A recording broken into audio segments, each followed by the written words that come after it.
sai no hai sin bus ka numina halai nai tai khorsa sini idol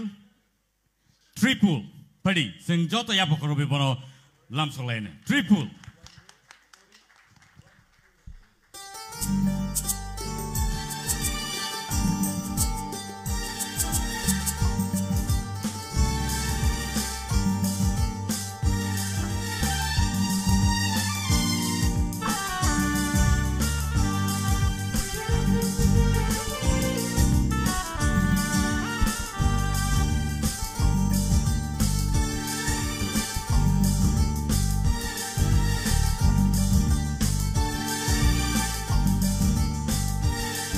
le ano muito de manho mogol ni hak jalan tong puro biang de biang ngai thang no thya sa nơi có rửa lại mà nâng le ano muito de manho mogol ni hak jalan tong puro biang de biang ngai thang no thya sa nơi có rửa lại mà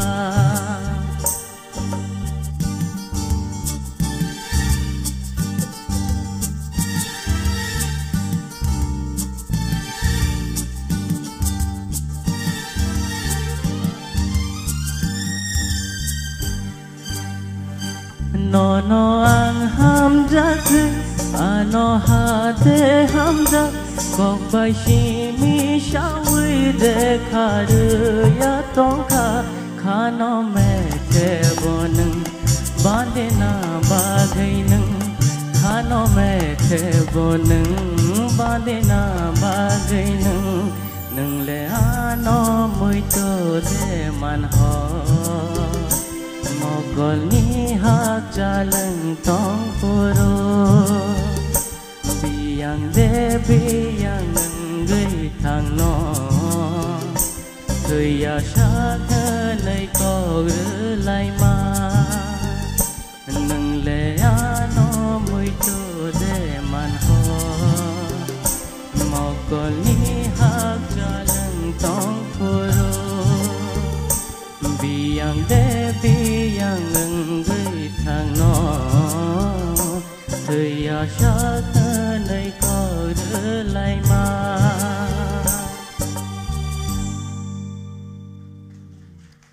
belai belai ke hambai belai belai ke khna to khai re sabai khna ka triple sing bono gala round simena sing sini phayo sak bai masaya khorang bini belai ke base khorang nong khori phayo aba hai keno tini te sai nai sing no wana ma sing sakera sabai khna ka phai inge sing te sai nai sini yango sini judges ni khokti ke te sa khna lene boni tama comments nini bagai yango sing sini sorot ni yang dik cheng lai sinai triple asa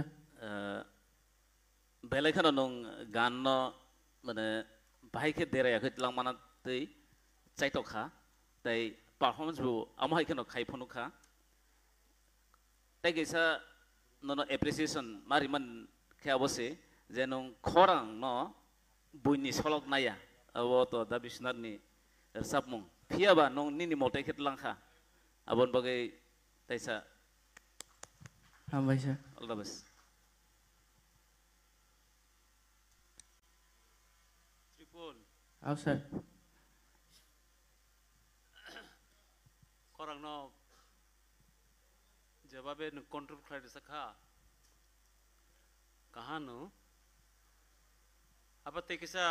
khabu thare te se control khai di do asa practice te se kaha kar khai di kahano jer samung wo je ti sati ne nang sakha nini khorang bai ne apa te kisa kaha ke control khai de sadi people kana to kha neng nin bokrong bai neng sap kha neng kemno solok na ya khakayo thinago neng khoroksa rasam nang ngi sini jang nai hambai sa hambai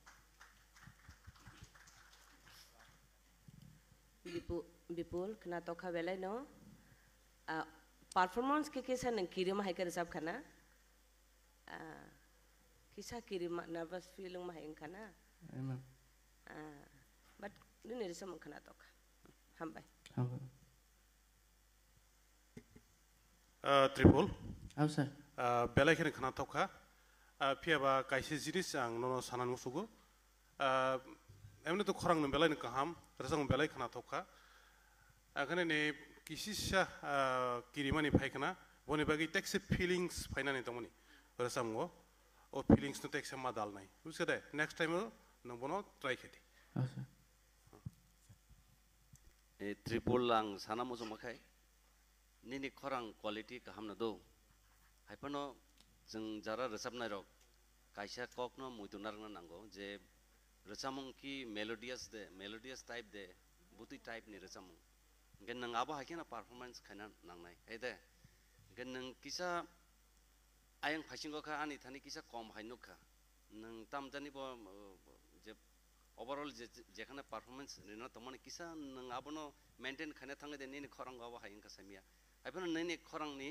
best quality बेलेग का हमदो in future नों तेबो बुसकांगो थांबाना हाय आं खाखायो ता हामबाय sir. Thank you, Trip.